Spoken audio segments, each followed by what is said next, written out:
Hi, I'm Hans Meeder with the National Center for College and Career Transitions. Welcome to today's web briefing, Mountain Home High School, a Rural Success Story. Mountain Home High School is the senior high school for the Mountain Home Public School District located in the rural setting of Mountain Home, Arkansas. The Mountain Home School District encompasses approximately 330 square miles and serves more than 4,000 students from kindergarten through grade 12. In the early 2000s, leadership of Mountain Home was concerned about lagging graduation rates and increased student discipline referrals. So they decided to set out on a process to find an effective school improvement model. Over several years, they launched a process to learn about school improvement models and to begin implementing. And they settled on the model of the Career Academy. So as part of this series, we've invited representatives from Mountain Home to explain the work that they have done. In part one, we will cover the history of the school, why they chose to implement the Academy's model, and how that change took place. In part two of the series, we will address the community involvement factors. In part three, we will focus on hearing the student perspective, and in part four, hearing directly from teachers who are involved in the school's career academies. We've invited Dana Brown, principal for Mountain Home High School, to present to us today, and Bridget Shipman, who is the Academy Coordinator, to present in part two the discussion of community integration. Ms. Brown is the principal of Mountain Home High School Career Academies. She has overseen the research and development and implemented wall-to-wall career academies in grades 10 through 12, and also partnered with the junior high school to develop the program's Freshman Academy.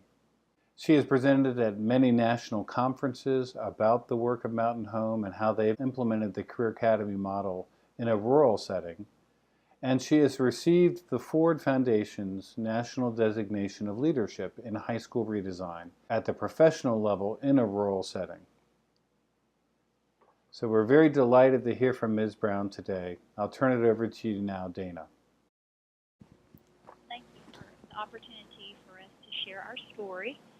And at Mountain Home High School Career Academies, we really do embrace the process of reflecting on past practices and best practices, on revising what it is that we do each and every year, and we always remember to re-energize and celebrate our pieces of work that worked well, and then revisit the ones and re-energize and decide what does work best. When looking at designing and redesigning a high school, we really did embrace the quote at the bottom of this slide by Peter Drucker. Systematic change requires a willingness to look on change as an opportunity, and I think that really does embrace the work that we've done at Mountain Home High School Career Academies, because the way that you look at the change is extremely important. When we began our research, we had input from our community.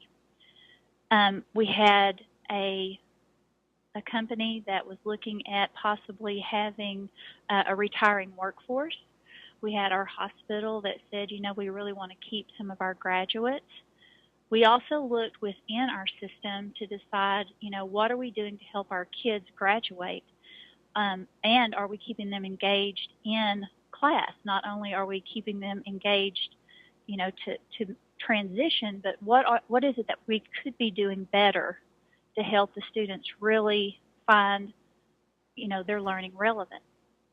So what we did is we researched different models, and the one that just kept coming back and really hit the needs of our community and our students was the Career Academy model. We took a group of people, of different stakeholders in the community as well as within our school, to South Grand Prairie in South Grand Prairie, Texas. And I really think that involving all of the different voices has been really a key to our success. I say it all the time, people support what they help create. So I think within the research and the implementation from the very beginning, having all those voices heard was a really critical piece. Within this design, we looked at how we actually did high school. We looked at modeling our school, our existing schools. We had to really reflect on our programs of study. We had to look at the size of our faculty to actually fit in the different academies. What could we support? Because when we went to South Korean Prairie, they had over 2,500 students in their school, and that was grades 10 through 12. Well, Mountain Home comes from a rural setting, and so one thing that we really had to decide in the very beginning is what best practices are we going to bring back from South Korean Prairie that fits the needs of our students, of our faculty, and our community. And so that was really the piece that we looked at when we redesigned our high school. We looked at 3 academies versus 6 at South Korean Prairie. So within that, we decided to look at faculty selection. They told me which academies they were really interested in, and if I put them in a specific academy, that they would absolutely quit. So we really did look at how the adults in our school learned so that they were able to fit the needs of the learning styles of our students in that particular academy.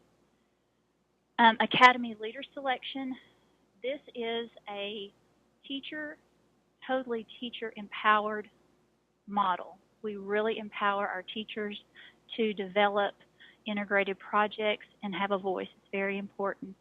We worked on, in the beginning, in the research, how are we going to work on team building, because you just can't throw people in a room and say, okay, you get to collaborate. We really focused on how it is that they work together as a team and build that culture within each of the academies as teachers.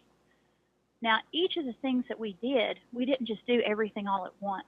We phased pieces in each year. We didn't just tackle everything at once, and I think that was one of the reasons that we have been able to sustain over the last couple of years, is because we focus on one thing at a time. We did create academy identities. The 2 key practices that we focused on at that time were the National Career Academy, National Standards of Practice, and the High Schools at Work key practices. Those were the 2 pieces of research that we really embraced when we looked at this change. So after we did the research, after we took several people to South Korean Prairie, not only did we take school board members, we took community partners, we took an engineer from Baxter Healthcare, we took our central office because we know that we needed to have that support, we took board members, we took teachers, we took counselors. So we took every opportunity to provide a voice and the opportunity to see, because when you see things in action, it makes a little bit more sense whenever you're focusing on a high school redesign. So with that bit of research, we developed, looking at our programs of study, looking at our community, how could we filter if students did decide to transition into the workplace or to choose which area they wanted to go to college. These were the 3 academies that we really focused on. We first started with ACME, which is Architecture, Construction, Manufacturing, and Engineering. We also have CAB, Communication, Arts, and Business, and we have Health and Human Services, or HHS. And those are our 3 small learning communities, if you will, or career academies that we have in place at Mountain Home High School. I think that building shared leadership is truly the key to our success.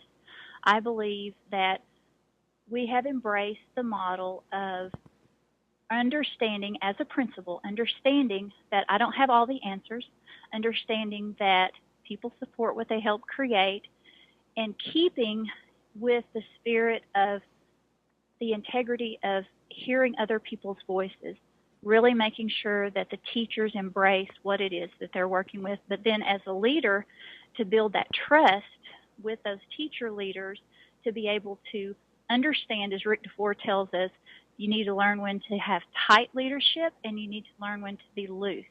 And so I think by really embracing this philosophy has been a critical point in our success in sustaining since 2001. So some of the leadership components that are very important is the relationship between myself and my academy coordinator, Bridget Shipman. That is a piece where, as a principal, you have certain job duties that you have to maintain. The academy coordinator is the person that is really the director over the academy system. And so we work very closely. So the relationship that I have with Bridget is extremely important because, again, being a leader of a building and saying that, the buck stops with you, so to speak, you really have to build that element of trust with that person. And so that relationship is extremely important. The communication that we have is extremely important. Selecting teacher leaders, in any faculty throughout the nation, you are going to know which teachers are going to be able to organize, that the other teachers respect, and they can lead and coordinate. So selecting teacher leaders is very important when redesigning into these small learning communities or career academies. Remembering that the freshman transition bridge is extremely important because our campus, the way that it's configured, our 9th grade center is on a completely different campus. And so really building that bridge between high school and junior high was very critical for us. I think that is with any area, that transition, anytime that you transition from building to building or building to the post-secondary plan, those key pieces are very important. Making sure that those teacher leaders are comfortable in their roles, providing them with professional development so that they're able to lead, and really providing them with the support is critical. We provide them with leadership training, whether it be bringing in a mentor, as we brought in Billy Donegan, who we met early on in our process, to help to rejuvenate our leaders with professional development, to kind of figure out what it is they need to improve on when leading their academy. Also, Sandy Middlestat has been critical in helping with mentoring our professional development for teaching our teacher leaders how to lead. Again, we still embrace the philosophy of reflecting what it is that we need to do better, what did we do good, what needs to be improved on, revising it, and then celebrating our successes. So those are really key points. Mm-hmm. When we started this particular process, you can't do it alone. You have to have the support of all of those stakeholders that are on this slide right now. Between now, when we started in 2001 to present time, we've had different district leadership. We've had board members that have come on and off the board. We've had 2 different superintendents. And if we did not have the support from our state department, Arkansas Department of Career Education, and if we didn't have the support and the relationship that we have with NCAC and Jan Strubing and the people and Susan Katzman that have really mentored us with NCAC, we would not have been able to sustain. Our community, as we've built our Career Academy model, our community component really becomes a lot more critical because they're owning their school.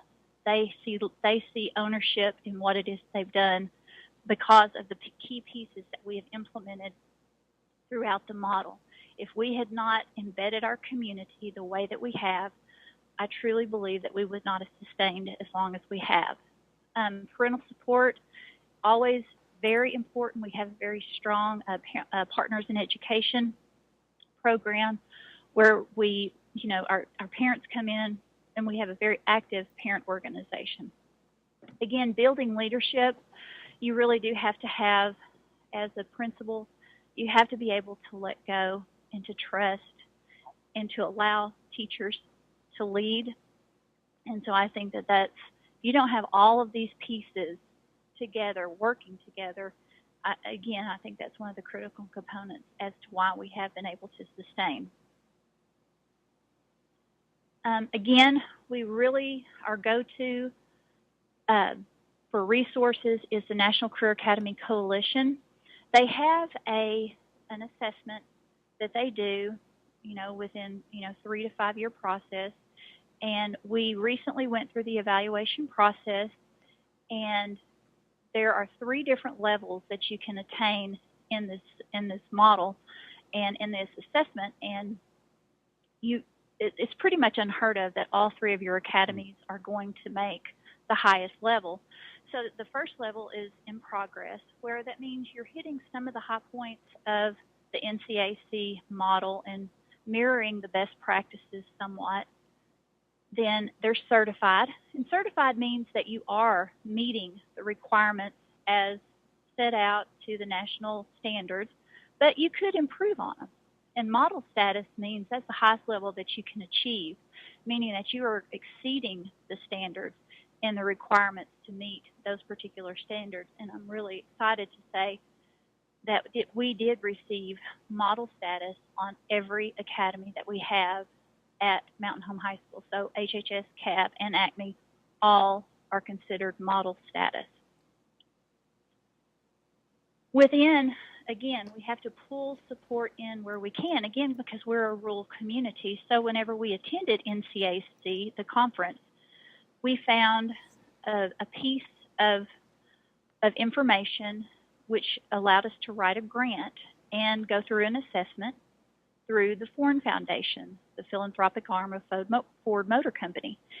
And when we went through this assessment, you know, we had Sandy Middlestat actually came and did our assessment, which was very intimidating because, you know, she wrote the book on Career Academies. So for this lady that we've watched, you know, and really aspired to be like, to come and actually evaluate our program was huge for us.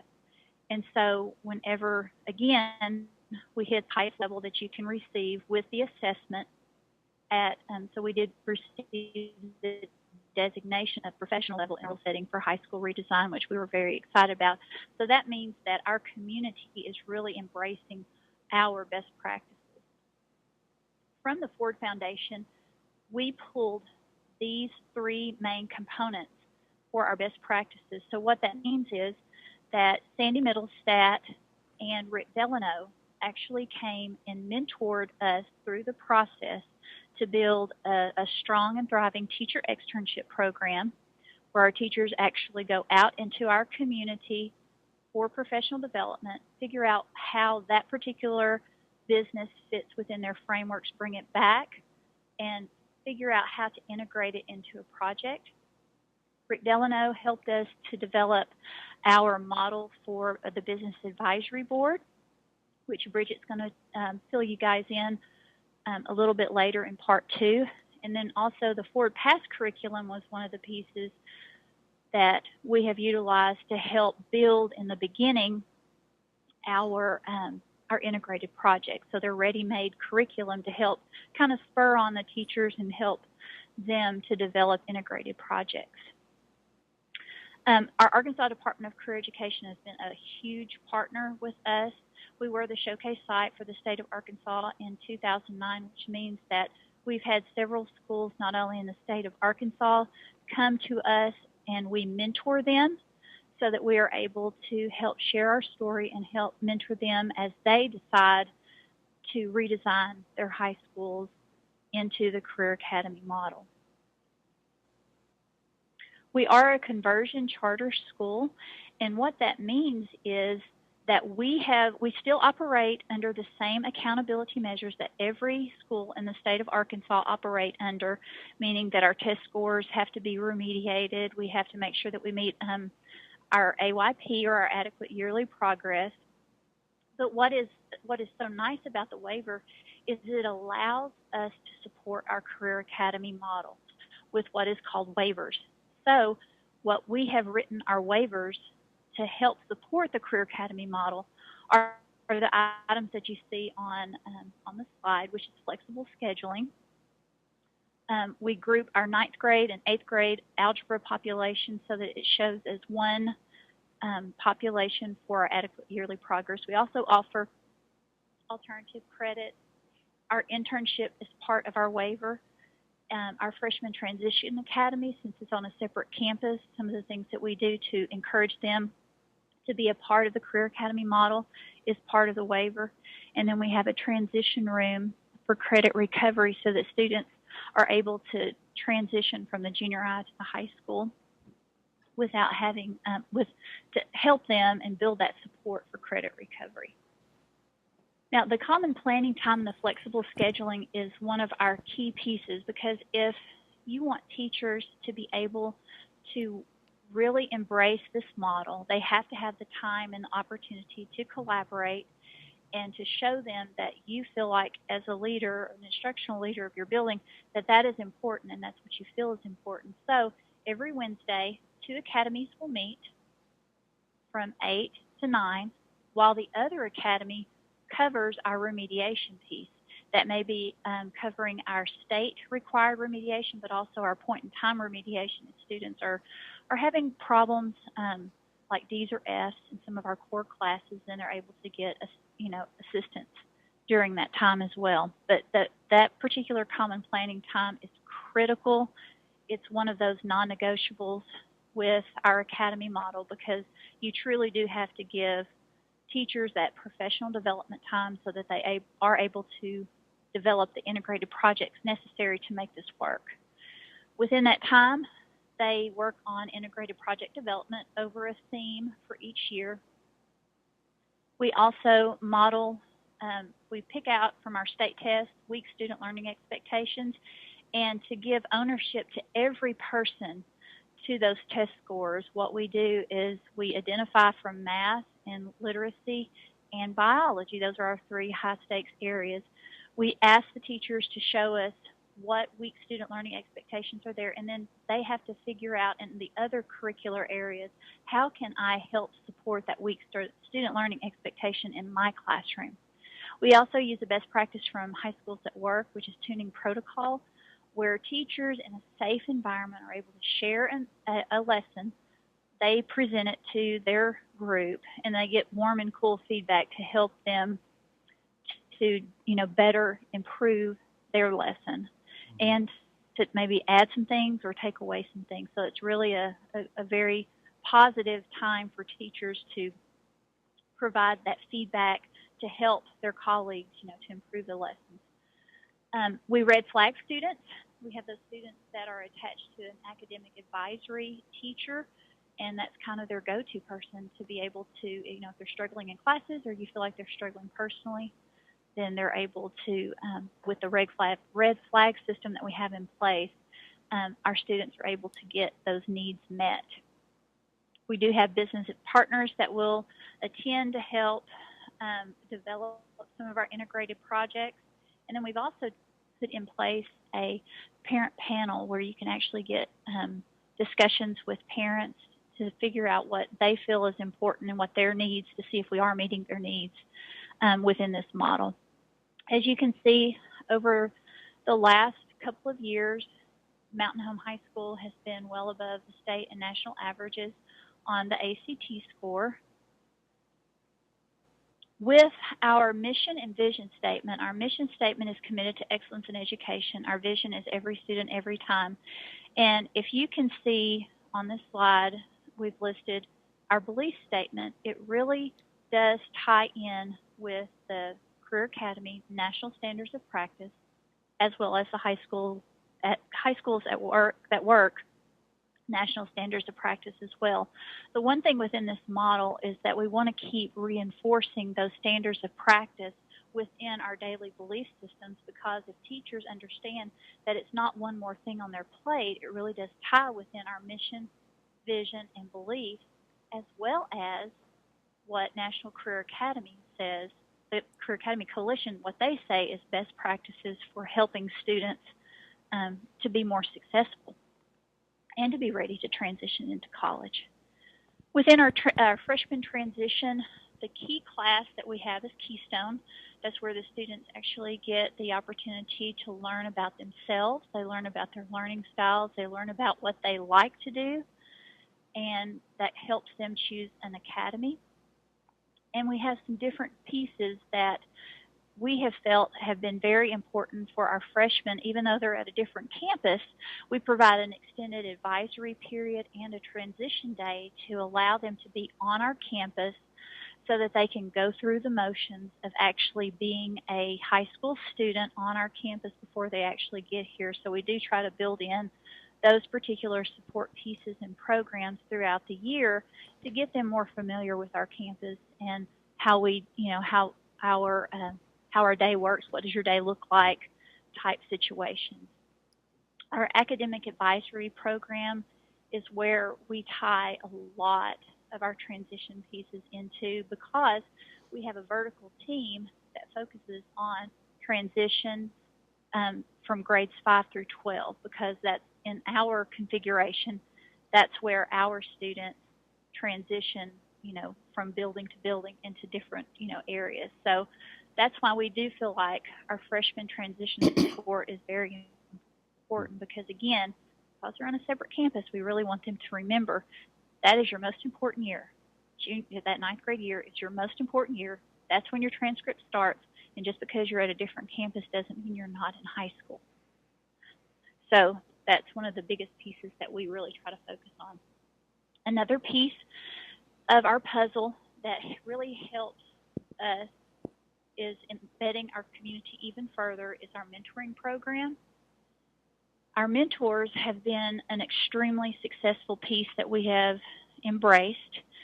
The first Wednesday of every month, we have community partners that come in and they partner with one of our academic advisory teachers. So we'll have over 100 business partners that come in from our community once a month.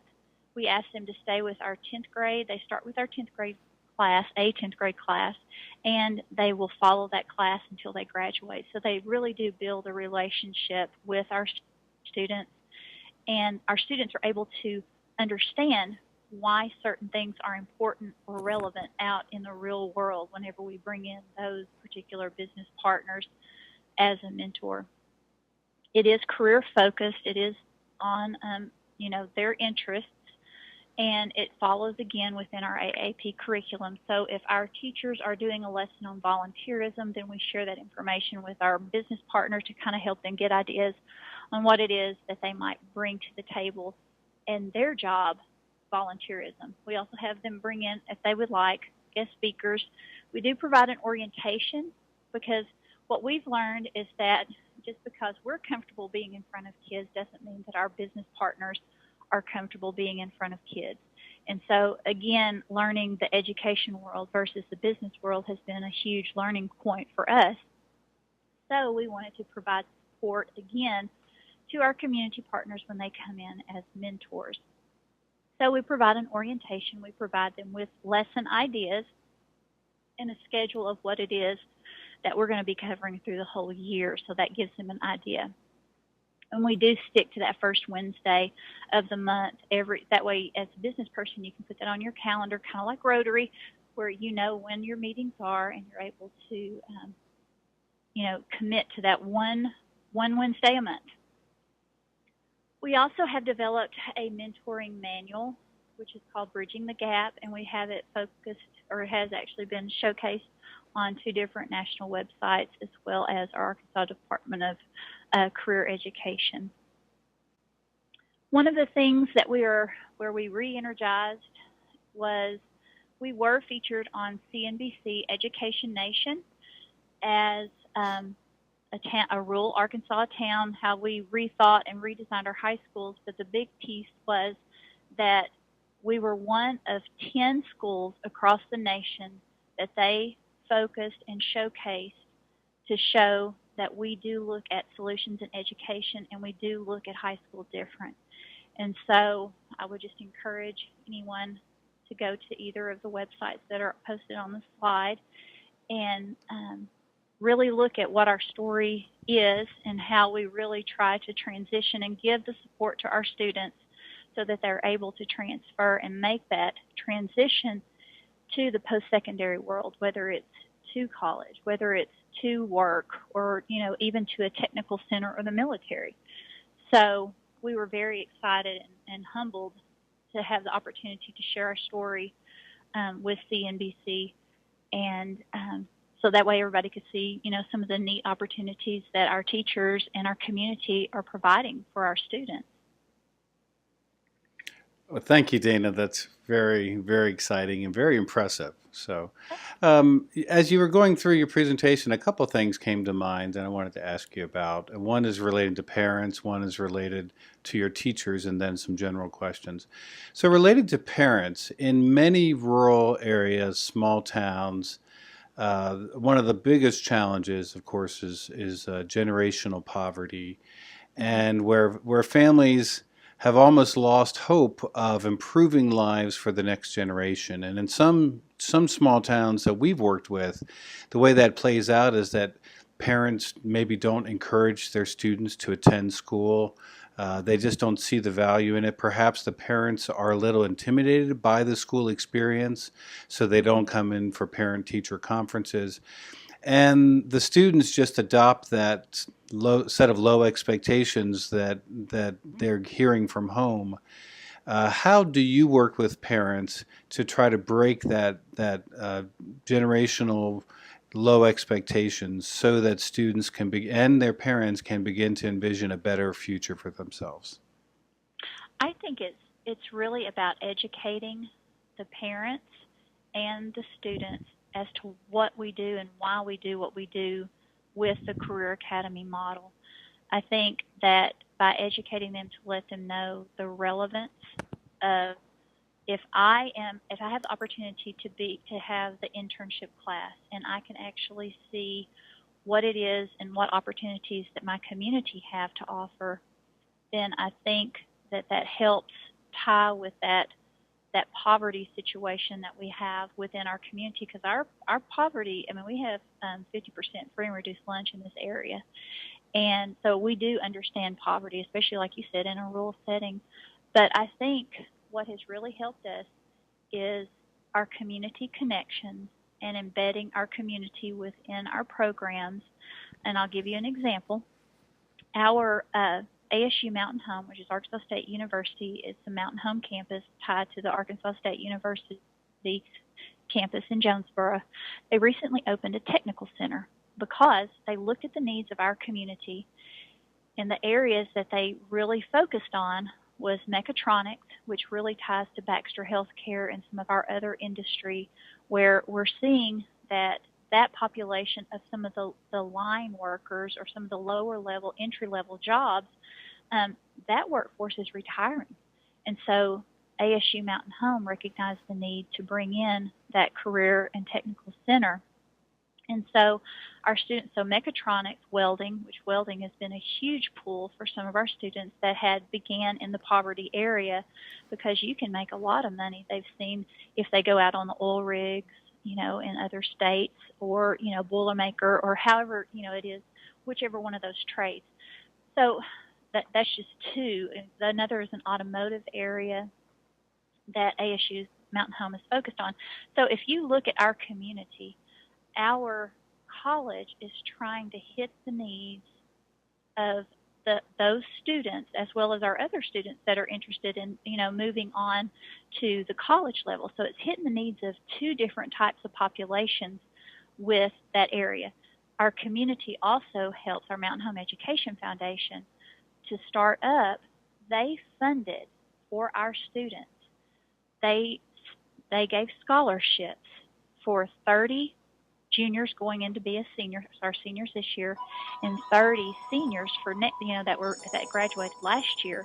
They paid their tuition to the technical center, so they're able to actually, decide, here while they're in high school, is this really what I want to do? But I think more importantly, what do I not like about this? I thought I might like it, but now, after I had the opportunity to be an intern, or I got to go to the technical center, I really realized that, HVAC may not be the right place for me. And so I think, to go back to your question, to kind of end with, to kind of tie it all back together, I think that our community really assesses the needs of our kids, and we try to educate our parents and showing them the opportunities that we can provide for their students to help them transition to be a more successful business person or college student, to help them in the next level. So, our partners in education are a PI. We do rely on our parents there to also help communicate to parents So again, bringing them into our, you know, into our world, so to speak, and educating our parents of all demographic areas, I think has been, you know, a real positive and has really helped because Right. again, you know, parents talk parent language. They know what the questions are that they had with their previous child. Mm-hmm. And so I think by creating that safe space for them to come in and visit with us, whether it's through open house, whether it's through parent meetings that we host throughout the year, whether it's through having ASU Mountain Home come and talk to the FAFSA training and trying to get kids into, you know, college, whether it's, you know, staying here in Mountain Home and getting, you know, a 2 or 4 year degree that we offer here or going on. Great, great. So, So tell me, the second question I had about teachers. You mentioned the role of teacher leaders in leading teams within the academies. What are one or two characteristics that a teacher would need to develop to be a more effective leader, and that seem to be kind of the predominant areas that teachers have to develop to play that role? I think a couple of characteristics that teacher leaders need to really develop is being able to be a big picture thinker, to be able to not just have the tunnel vision, just my class alone, but to be a, you know, a big picture thinker, to be able to help and support their colleagues as to how they're going to tie into an integrated project, for example. I think they need to learn how to be good listeners. I think they talk less, listen more. I think that if they understand what it is, the reason that we've done what it is that we're doing is because for the kids and helping them to transition into that next step, I think that our teacher leaders really do help support each other to develop, you know, what learning style is it that I really need to focus on to help this particular group of kids. You know, what is it that I'm going to be able to do so big picture thinking, to be able to not, you know, just think about just your class. Don't just close the door and think this is my whole world, but there is a whole collaborative culture that you have to help to build. And I think they have to be creative. I think they need to be, you know, outside of the box thinkers. I think they need to be able to look at how they are able to, you know, bring the real world into their classroom. I think they need to be able to think outside the box and to not be afraid to try something because their comfort level is a little bit lower. So I think they have to be a little bit of a risk taker because, and it is okay if it doesn't work. And, you know, to be able to think, okay, well, that didn't work, then let's try to do something better. So that reflection piece is a really key piece as well as a teacher leader, to be able to support those teachers and say, you know what, that didn't work, that's okay. World's not coming to an end. We're going to try to do something different, or we're going to trash it because it really just didn't work at all. And that certainly seems to imply that as a school leadership team, then you have to create that environment that experimentation is good versus failing is bad. Yes, and I think that was, we were presenting, I can't really remember where it was that we were presenting, but that was my aha moment when a teacher leader, he was presenting, and they asked a similar question about being a teacher leader, and he said, you know, Ms. Brown actually allows us to make mistakes, and she's okay with it. And I thought, wow, yeah, because, you know, in my mind, if they pitch an idea, I'm sitting here thinking, that will never work. But okay, you need to understand that it won't work, but me telling you that is not going to fix it. So you need to go ahead, and this is obviously a conversation in my head. This is not what I say to them. You know, I think that you have to give them the ability to make those decisions and trust that they're going to try to do the best thing that they can, because they have good intentions. They don't want to do bad. You know, that's the nature of a teacher. They want to do things right. And so I just think that you have to give them that professional freedom. Right. You know, there are some times when I say, oh, now, would you really want to think about, I play devil's advocate, you know, and I really do try to think in different ways. Okay, ask them questions about how is that going to look when you actually implement it. And so, you know, even in the processing stages, just allowing that conversation, it really does help. Mm-hmm. You know, Billy Donegan, she's one of our mentors, and we've learned a lot from her. And I think building that relationship with the academy leaders that Bridget and I have developed, you throw the skunks on the table, she says. You create that safe environment to be able to say, you know what, I don't like how that's working. And it's not that you're taking it personal. It's nothing is personal. This is Mm-hmm. just about what's best for the kids and what's best for, you know, the whole process, you know. And so I think just being able to develop those relationships, I think is critical. Right, right. And trust. Oh So, my gosh, so, trust.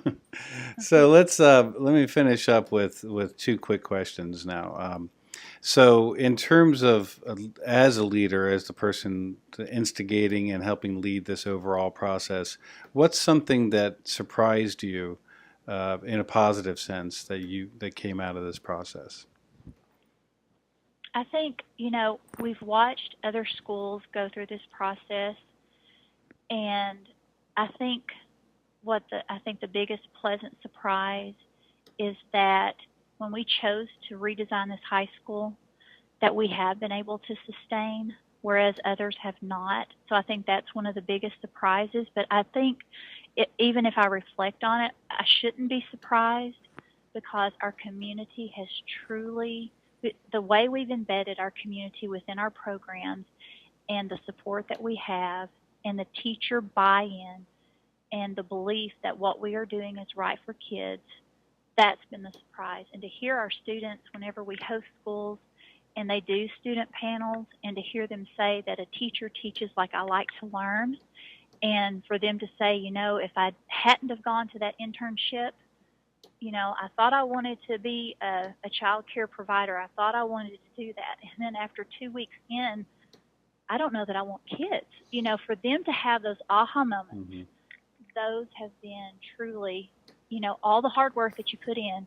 And then when you hear comments like that, that is, you know, validation that all the hard work is worth it. Great. And then the final question, for other leaders who are just beginning this process, what's a word of advice that you would give to them? The staff, they call me the phaser. And so I truly believe in phasing in things. I think you focus on one thing at a time, and you do that for a whole year. You know, you pick, even with our professional development, and we've done this from the very beginning. I think professional development is huge. I think educating the staff, if they're looking at redesigning the high school, why are you doing it? You know, what are your goals? I mean, really reflect on what it is you do good and what it is that you need to improve on. But, you know, reflection is the key. But my whole thing is that you do one thing at a time, Mm-hmm. and then you reflect on it, and then you revise it, and celebrate it if it does great, and then trash it if it doesn't. So I do work on that philosophy of you do one thing at a time. Excellent. I would like to thank Ms. Brown for joining us today and giving us the excellent presentation about the work of Mountain Home. You'll see everyone's contact information there if you'd like to find out more about the work of the National Center for College and Career Transitions, or if you would like to directly contact Dana Brown or Bridget Shipman at Mountain Home High School Career Academies. And please look for parts 2, 3, and 4 of this series coming soon. Thank you.